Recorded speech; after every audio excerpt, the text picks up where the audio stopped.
tema de la universidad gratuita, porque esa discusión se generó el año pasado a raíz de las manifestaciones, el paro estudiantil que hubo.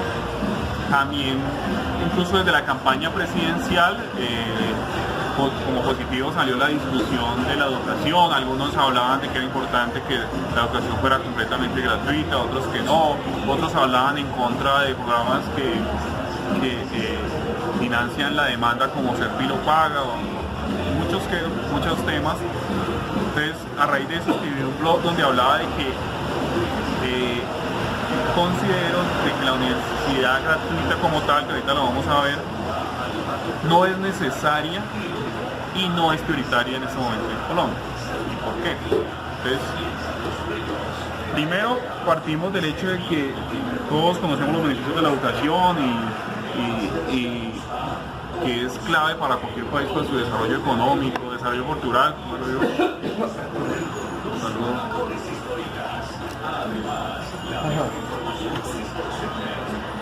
Está empezando a ambientar la discusión.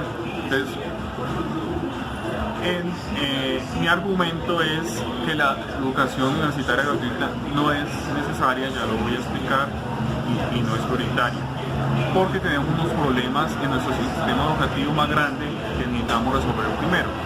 Cuando uno analiza las cifras de educación y compara con otros países, siempre sale a flote el ejemplo de Finlandia como un país ejemplo en cuanto a educación, donde la educación es gratuita, donde hay un buen sistema educativo, donde es más libre, y siempre pone como ejemplo ese caso donde hay una educación que es financiada sobre todo en la oferta. Pero también muchas veces no analizamos otros casos de otros países donde también hay algún tipo de educación gratuita, pero se financia por vía de la demanda. Entonces, en Colombia se ha llegado a la idea de que el único camino para que la educación terciaria se dé es que sea gratuita. Terciaria universitaria. Sí, pero hay muchos temas que no hemos resuelto hacia atrás. Colombia ha avanzado mucho en la universalidad de la educación, y ya se dice que hay una universalidad supuestamente en teoría de la educación primaria y secundaria, que es muy positivo, pero cuando uno ve las cifras, por ejemplo, voy a empezar hablando de la educación temprana, educación inicial, que llaman en muchos países, que es de 1 a 3 años, que en muchos estudios está demostrado que es la más clave para el desarrollo de una persona, es la que tiene más costo-beneficio. Dice que la inversión ahí tiene un retorno de hasta 7 veces en el futuro de una persona. Y en Colombia, cuando uno ve las cifras, la cobertura en ese tipo de educación es como de 32%. O sea, pongamos un ejemplo, de 20 personas, de 20 niños entre 1 y 3 años, solo 6 están recibiendo educación temprana. Y esa educación es clave para el futuro cognitivo de una persona, para la salud de una persona, para la personalidad de una persona. Eso, se pueden realizar muchos estudios al respecto, y muchas de las debilidades que encuentran unas personas más adelante en primaria y secundaria parten de ahí, incluso desde la nutrición, que es clave para el desarrollo cognitivo. Entonces, una cosa que uno observa es que esa parte de la educación inicial está descuidada en Colombia y hay que reforzarla. Y ahí sí yo creo que si uno pone ese debate no habría discusión de que es necesario reforzar, y ahí sí sería necesario mucha inversión pública, pero ahorita vamos adelante a ese tema. Cuando analizamos ya la educación preprimaria, que es como entre los 3, 5, 6 años, hay un poquito más de cobertura, aunque en Colombia, supuestamente, que ya está revisando un fallo de la Corte, no es como un derecho de que el Estado tenga que garantizar esa educación, pero sí ha habido mayores esfuerzos y hay una cobertura más alta. Hay mucha gente que está recibiendo ese tipo de educación, y esa educación es clave para llegar a primaria. En primaria es donde, entonces, hablando en esas mismas cifras para entenderla, hay 20 personas, 6 están recibiendo en Colombia, 6 niños están recibiendo educación inicial o temprana. La educación preprimaria la están recibiendo alrededor de esos 20, alrededor de 11 o 12 niños. Eso es lo que están recibiendo, todos no están recibiendo. Entonces algunos llegan directo a la formación primaria. que ya entre 5 y 10 años, y con muchas debilidades desde nutrición, desde conocimientos básicos que son formados por estimulación temprana, entonces llegan con unas debilidades ya en esa etapa, en primaria, aunque hay una mayor cobertura y se puede decir que de los 20, supuestamente hay una cobertura universal, pero hay muchas barreras, sobre todo en el campo, barreras de infraestructura, de conectividad, que no permiten que realmente haya un acceso real a la educación. Entonces se puede hablar que esas 20 personas en Colombia están accediendo a la educación primaria alrededor de 16 o 17 personas, o sea que está mejor en cuanto a cobertura.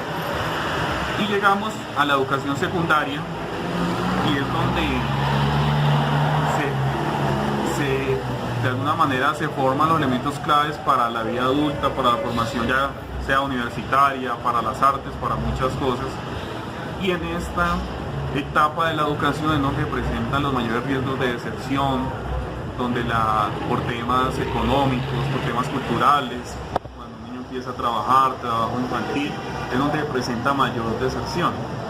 Es un tema complicado porque de ahí parten muchos problemas que tenemos como país en cuanto a lo social también, porque ahí es donde se presentan los temas de delincuencia, los temas de drogadicción.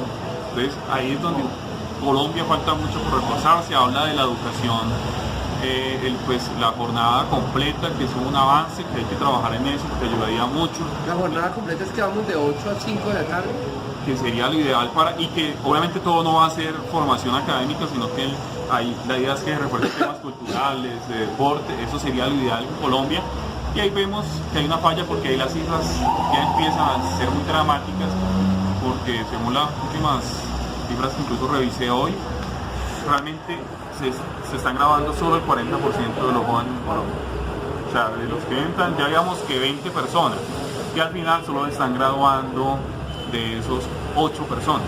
O sea, de 20 personas que entran en el sistema. Entonces, ¿qué pasa con esos 12 personas que están quedando rezagados? Que están quedando de bachillerato, dices tú. Sí, solo 4. De 20 a 8. Incluso la cifra más bajita porque vamos bajando de los que entran de los 16 que entran, van quedando como un 40%, o sea, hay 60% que no se está graduando. Del colegio. Entonces, ¿60%? hay un tema que a mí incluso de manera personal me molesta, que uno de garantizar educación terciaria, ya cuando llegamos a la terciaria, cuando no se ha solucionado unos problemas anteriores. O sea, no hemos logrado ni siquiera que gradúe la totalidad de nuestros jóvenes, y estamos pensando en ofrecer una educación completamente gratuita para todos. Entonces, es importante, y ese es mi argumento de porque creo que por ahora no es prioritario. O sea, creo que debemos solucionar unos problemas de esos 4 como eslabones de la cadena de aprendizaje de una persona. Yo creo que es clave que Colombia refuerce el tema de la educación temprana y la educación media, final. O sea, para estimular bien a nuestros niños, para que estén bien formados en la parte cognitiva, bien estimulados, y en la educación media para prevenir que haya deserción, que los jóvenes se hagan otras cosas. Entonces, mi argumento es que no es prioritario por ahora en Colombia. Ahorita vamos a hablar de la educación terciaria, pero en cuanto a la educación terciaria, no es, yo diría, justo por ahora pensar en garantizar una educación gratuita para todos mientras no graduemos a los demás. Incluso muchos hablan en muchos estudios que la educación gratuita es inequitativa mientras no se gradúen todos los bachilleres, porque no están llegando ni siquiera con la oportunidad de ingresar a una universidad. Y hay otro tema que tenemos que reforzar, que es la calidad, que lo ideal sería que todos llegaran en igualdad de condiciones a competir en la universidad, pero sabemos que por el tipo de educación que tenemos, esa no es la idea, que necesitamos más tiempo del modelo educativo, hay que reforzarlo mucho para que las personas salgan en igualdad de condiciones. Sabemos que es diferente una persona de un colegio privado a un colegio público, cómo van a competir. Entonces, ese es un hecho que quiero plantear acá, que en Colombia por ahora no es prioritario, porque tenemos que resolver y ojalá duplicar el presupuesto, porque cuando uno analiza el presupuesto de Colombia, por ejemplo, Finlandia, que es el país que más invierte como porcentaje del PIB, realmente invierte de su gasto público alrededor del 12.5%. 12. 12.5%. ¿Y saben cuánto invierte Colombia? El 1. No, el 15%.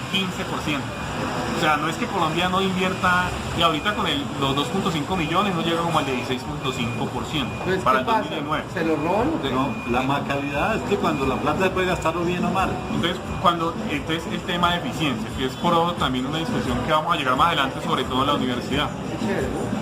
Entonces, en Colombia el problema no es que no tenga esa prioridad, hace mucho tiempo detiene, en los últimos 4 años es alrededor del 15%, ahora es el 16%, que es mucho más alto que, o sea, yo creo que es de las más altas del mundo. Ya como porcentaje del PIB cambia, pero es porque nuestro gasto público es menor que en muchos países. Pero cuando uno analiza en qué estamos enfatizando, entonces ve cómo el 6% de esa plata está enfocado en la educación preprimaria. Solo el 6% de toda esa plata, que para el 2019 son, con el aumento, que son 4.12 billones de pesos. 6%, alrededor del 36% es primaria, alrededor del 38% es secundaria y un 23, ahora 26%, con el cambio que hicieron que 2.5 millones van para la educación terciaria o más que todo universitaria, es alrededor del 26%, entonces ahí demuestra las prioridades. Y en muchos estudios está claro que hay mayor rendimiento, costo-beneficio en esta educación temprana. Y en esto, entonces, ¿de dónde estamos enfatizando? Cuando uno ve la matriz de distribución en otros países, ve que están más concentrados acá.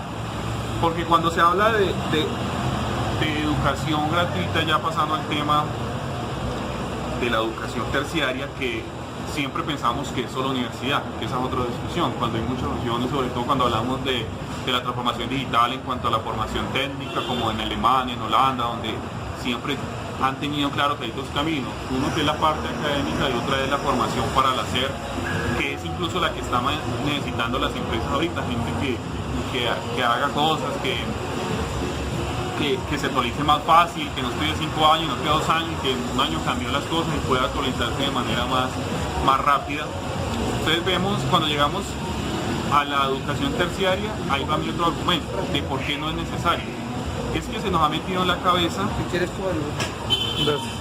de que el único camino para que una persona pueda desarrollar su proyecto personal es entrar a la universidad. Que eso es la única fin, como que estamos preparando a nuestros jóvenes para entrar a la universidad cuando hay muchas opciones. Para muchas cosas que de pronto una persona quisiera hacer, no se necesita incluso estudiar, puede hacer muchas cosas, pero ahí está la opción del arte, del deporte, está la misma universidad, está la formación técnica que aquí se ha desprestigiado mucho. Ahorita quiero hacer como un zoom en ese tema que me preocupa mucho desde el punto de vista empresarial. En fin, hay muchas cosas y aquí se me ha metido que solo, por eso hablo de la universidad gratuita, porque que la universidad como si fuera la única opción, y yo creo que si reforzamos hacia atrás hasta la educación secundaria, que sí debería ser gratuita, incluso hasta obligatoria, pero obviamente no, si reforzamos esa parte, las personas van a estar bien capacitadas en la parte del bilingüismo, en la parte de sus habilidades blandas, que van a tener la capacidad de decidir qué es lo que quieren. Y si quieren estudiar, van a tener la capacidad de entrar a las mejores universidades, obtener una beca, de alguna manera van a lograr conseguir, van a poder entrar a una universidad pública también, porque muchos llegan no preparados que no pueden entrar a una universidad pública, van a decir que eso no les conviene, van a irse por otro lado. Entonces, si reforzamos esta parte, no es necesaria la universidad gratuita, porque podían dar muchas fallas, se podían dar fallas de capacidad obsoleta de las universidades, y que de pronto la gente entienda que si reforzamos esta parte, que no debe estudiar, entonces debe haber infraestructura que no podemos utilizar. Puede darse que la gente estudie cosas que realmente no requiere el mercado. Hay muchos ejemplos, cosas, saturación, porque cómo se controla eso. Sabemos que el mercado... ¿Quién estudia diseño industrial? ¿Eso para qué? Entonces hay muchas cosas que el mercado es capaz de regular, entonces nos hemos enfrascado en que como que el único camino para que haya educación terciaria es la parte gratuita, cuando hay muchos ejemplos buenos donde hay una combinación entre instrumentos de política de oferta, que es incentivar que obviamente mejoren mucho las universidades, pero también instrumentos de demanda que ahora quiero hablar. En cuanto a la oferta, uno encuentra que en Colombia hay 81 universidades públicas, la mayoría son privadas, sino que ahí la concentración promedio llega aquí en Colombia hay como, en cuanto a universidades, el último dato del 2017 eran 2.4 millones de estudiantes. La mayoría los atiende el sector público, aunque son menos universidades, hay como 255 y 81 son públicas, pero siendo... ¿La mayoría son privadas? Sí, la mayoría son privadas. Pero de esas 81... El grueso de la población lo atienden las públicas. Sí, hay un tema ahí que analizar bien cómo funciona obviamente. Pero esas públicas, dentro de esas 81, solo 21 están certificadas de alta calidad. Y hay universidades como la Nacional, la Antioquia, la del Valle, la UIS, que uno no puede discutir que son las mejores de Colombia y de una buena calidad. Pero en esa discusión que generó a raíz del paro, uno se preguntaba, ¿están pidiendo plata para qué? O sea, esa universidad uno sabe que les invierten bien y han hecho un gran esfuerzo, aunque también tienen unas quejas en cuanto a gestión y que podían hacer muchas cosas más para acercarse al sector productivo y generar recursos propios y ser más sostenibles, que es una queja que uno podría hacer. Pero en general hay alrededor de 21 universidades que funcionan muy bien y no tiene ninguna crítica, hay que mejorarlas. Pero hay una serie de universidades que están de alguna manera dadas por la corrupción, por temas de gestión. Uno sabe que el tema de la infraestructura, que lo hablaba una vez con Rodrigo, es un tema que viene hace 20 años, pero que también se puede trabajar con gestión. Hay un tema de financiamiento grave, pero hay muchas universidades muy descuidadas que no manejan bien los recursos que tienen, un tema de filtración de recursos. Entonces hay una crítica que yo hacía en medio del paro, que era que sí, hay que seguir más plata, porque si vamos a la realidad se necesita más plata, pero ¿por qué no le decimos a las universidades que sea más transparente en cuanto al uso de sus recursos? Sobre todo esas 60 universidades que no conocen ustedes, porque 21 son las que más conocemos, qué están haciendo con los recursos, cómo están invirtiendo, qué están haciendo. Entonces ahí uno entra a analizar ese tema de si el camino es la educación estatal, porque aquí también hay una discusión conceptual que se habla de que la educación pública, la educación toda es pública, según la Constitución, según muchas cosas. Una cosa es quién presta ese servicio público, un privado o una empresa estatal. Entonces yo creo que entrar en esa discusión de que si debe ser pública o privada, no deberíamos entrar, sino que debe ser una combinación de ambos. El sector privado tiene la ventaja que es capaz de asumir unos costos cuando se equivoca, de ser más rápido en cambiar de lo que quiere el mercado, si los estudiantes quieren estudiar otras cosas, y de alguna manera asumen esos costos. En cambio el sector público, plata que estamos pagando, esos temas son más costosos. En muchas universidades hay unas carreras que están subutilizadas en cuanto a profesores, capital, infraestructura, porque cuando uno ve la matriz de lo que están aprendiendo nuestros jóvenes, la mayoría concentra en carreras administrativas, como el 70%. Entonces, el sector privado tiene más capacidad de adaptarse a esos cambios. En los países donde se ha logrado conseguir, yo creo que en 50, 60 años, un sistema educativo confiable y público, lo han hecho de una manera clara, con un acuerdo social, es que hay que pagar más impuestos, necesitamos recursos. Usted ve por Finlandia cuánto es la tasa de impuestos a las personas naturales, la de renta a las personas jurídicas es más bajita, pero se ve que el recaudo es mucho más alto. Y eso explica que se pueda invertir, ya lo han entendido. Obviamente ellos, porque hay más impuestos allá. Claro, y muchos países han logrado eso a base de más recursos. Entonces, esas discusiones cuando se hablan de seguir más recursos, pero es por el lado nos molestan que nos pongan más impuestos, algunas cosas, entonces yo creo que hay que invertirla bien. Entonces, es que la gente tiene la idea de que en Colombia no invierte casi de gasto público, ya vemos que sí, es el 15-16%. Colombia invierte otra plata, pero hay que hacerla más eficiente, ser más exigente con los profesores, trabajar, reforzar temas de habilidades blandas para el futuro, temas de la economía digital que Colombia no está trabajando bien, que incluso en 20 años van a convertir a una persona en analfabeta porque no conoce cómo programar, muchas cosas. Entonces, básicamente mi argumento es que no es prioritario, que tenemos que resolver unos problemas. Si llegamos a resolverlos, yo creo que en 10, 15 años podríamos pensar en cómo llegar a hacer universal la educación universitaria. Pero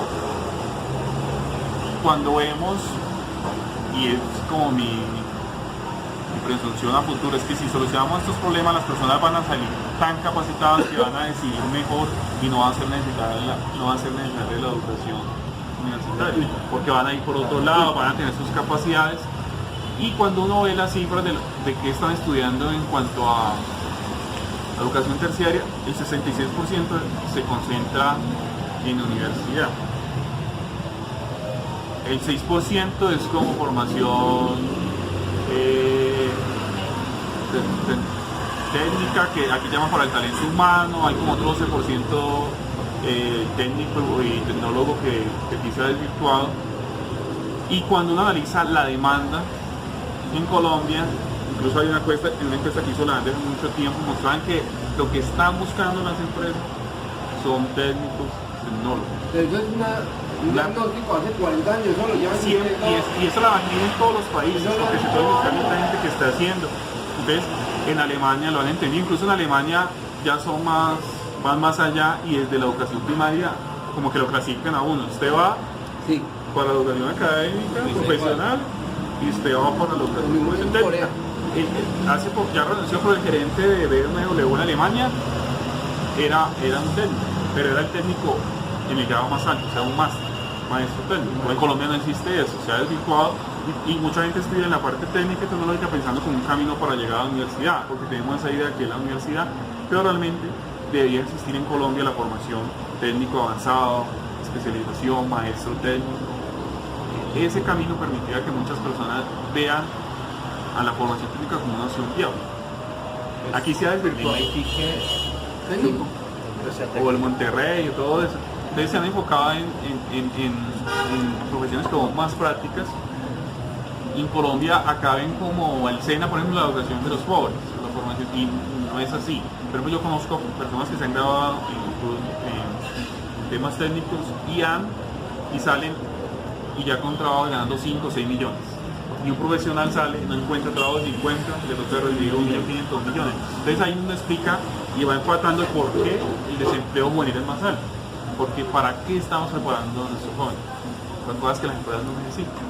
Y tampoco algunos salen al cuento del emprendimiento. El emprendimiento es bueno, hay que usarlo, pero todo el mundo no es para emprender. No todo el mundo, es que esto no es el Silicon Valley, acá no hay plata para emprender. Y se puede fomentar y todo, pero sin embargo, por más que haya desarrollo tecnológico, hay muchos compañeros que nos acompañan de saber y lo que estamos avanzando, y se está desplazando mucho el tema de la fuerza laboral. Siempre se va a necesitar también el capital humano para muchas cosas. Entonces es necesario fortalecer y tratar de que haya pertinencia educativa, que no hay en Colombia. Entonces alguien me decía que no, que eso es como un pensamiento capitalista, que hay que formar a la gente para ir a trabajar en las empresas y todo eso. No se trata de eso, hay que formarlos a lo que necesita el mercado. Y el mercado que está necesitando, una parte tiene que ver con la formación industrial que necesitamos, otra el tema de la cultura, la economía naranja. Hay que formarlos hacia diversidad de cosas.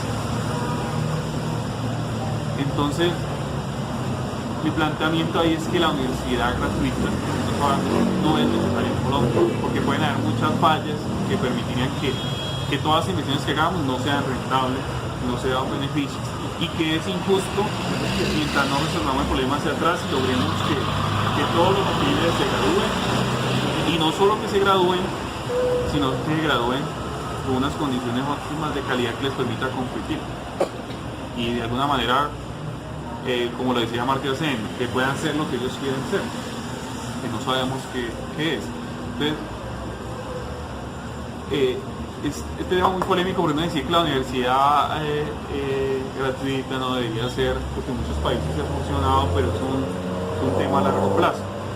Y muchos países lo están replanteando. Incluso el mismo ejemplo de Finlandia, en los últimos 3 años ha disminuido el presupuesto para educación.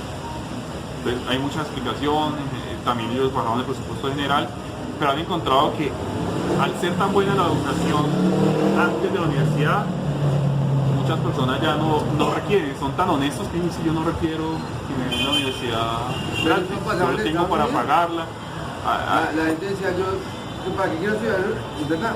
¿Para qué quiero estudiar en la universidad si me ganaba lo mismo de mecánico que ingeniero mecánico? Y en muchos países han encontrado que la están aprovechando de otros países también. Hay mucha inmigración a otros países para aprovechar eso, y no lo están aprovechando porque han llegado a un nivel de calidad de vida que ellos son honestos, y saben que pueden pagar sus medios, hacen otras cosas o quieren estudiar otra cosa, gente que se dedica al arte y le va bien, sigue avanzando. Entonces yo creo que en Colombia hay que solucionar unos problemas estructurales en cuanto a la educación antes de la terciaria, y yo no la veo tan necesaria, la verdad. Yo veo mucha gente que en universidades estudia, puede hacer muchas cosas, pero en cambio la educación hasta el bachiller sí es súper clave para el desarrollo de una persona, para que ponga sus capacidades cognitivas, su carácter, su pensamiento y pueda sobre todo tomar sus decisiones. Entonces para mí esa educación es súper clave, y si hay una falla de mercado hay que resolverla vía inversión pública, hay que hacer lo que sea. Y en cuanto a la educación terciaria, no debemos desde ya, no es como que aplazar, hay que solucionar esto aplazar, hacer una combinación de instrumentos de oferta, de ir reforzando lo que haya, exigiéndole mayor calidad y gestión a las empresas. Aquí un poquito me salgo del tema, porque yo veo que en las universidades faltan administradores y gestores, porque los profesores no saben cómo hacer. Lo mismo pasa en las clínicas, los médicos saben muy bien lo que hacen, pero cuando van a administrar la clínica, administrar los recursos, que es un tema de eficiencia grave. ¿Qué pasa en los juzgados? Hay muy buenos abogados en Colombia, uno va a entrar en esa parte de la formación técnica, pero no saben administrar, cómo llegan los casos, no saben administrar. Entonces en Colombia hay un tema que hay que reforzar ahí a medida que hay mayor recursos, reforzando, pero no debemos satanizar los instrumentos como Serpilo Paga, como los préstamos, cualquier instrumento que llegue a la demanda, porque muchos países han demostrado que son más equitativos incluso, porque en una universidad llegan hasta ricos, escriben y todo eso, uno no sabe quién llega, está abierto al público. En cambio, con los instrumentos de demanda hay capacidad de focalizarlos mejor, y una posibilidad de premiar a la gente que es buena, que de alguna manera, yo lo decía, tiene un derecho a elegir en dónde estudiar y qué estudiar, porque hay veces cuando en la universidad pública se limita la oferta que hay en su municipio, ahí entramos en la cobertura que hay, el 80% de las universidades públicas están en 6 ciudades, entonces ahí vemos de cobertura también, y ese propio le queda más fácil llegar a otras partes, pero entonces ahí es donde llega el tema de que hay muchos instrumentos de demanda que han funcionado en muchos países y le permiten que la persona pueda llegar a desarrollar lo que realmente quiere y no limitarse a lo que está en su ciudad. Que alguien quiera estudiar algo en San Andrés relacionado con biología, con ballenas, que lo pueda hacer porque su capacidad lo demuestra. Sino que el problema, por ejemplo, en Serpilo Paga está en cuanto a los recursos. Obviamente por decisión particular de las personas, muchos se fueron a universidades privadas. Yo diría que no está mal, pero hay que ir al fondo por qué están decidiendo eso. Porque pronto en la oferta que encuentran no ven lo que ellos quieren hacer, por temas obviamente de posibilidad de inserción laboral, por temas de incluso de paros, que es yo conocí casos de es que uno no sabe cuándo termina cuando entra a una universidad pública, que hay que solucionar. Por ejemplo, muchos países condicionan la estancia en una universidad. No es posible que una persona esté estudiando 10 años, o sea, está consumiendo recursos que puede utilizar otro joven. Ese 2.5 millones que no pueden entrar a la universidad. Entonces hay que mirar mucho y ser más exigente en ese tema para lograr que esa plata se invierta. Y obviamente hay muchas cosas que reflejar. Otro tema de incertidumbre, no tiene sentido que cobren interés. Una cosa es que no hay recursos y unos recursos pueden aprovechar mejor y prestar, pero no tiene sentido volver eso como un negocio. Entonces se podría de una manera facilitar ese tema. Hay muchas mejoras que uno podría hacer y que en muchos países hay en cuanto a las becas que han mejorado y que son condicionales, que pueden ser como lo tienen por futuro, como tiene el mismo ICETES, que de acuerdo al rendimiento incluso de las condonas, muchas cosas que ayudan a que se pueda reforzar la educación terciaria. Entonces básicamente trato de explicar esos argumentos de por qué creo que debemos resolver unos temas de educación antes de pensar en una universidad gratuita. Para mí me parece injusto pensar en que en la universidad gratuita sin haber resuelto esos problemas. Ese es mi punto, que es más de justicia, para no entrar en la discusión de que si la universidad pública es mejor que la privada. Todo eso hay que analizarlo, porque eso en muchos países, y todos en Suiza, en Australia, hay combinación de los instrumentos que funcionan. Entonces hay que mirar cómo logramos conciliar un sistema educativo que sea pertinente y adecuado a las necesidades del país.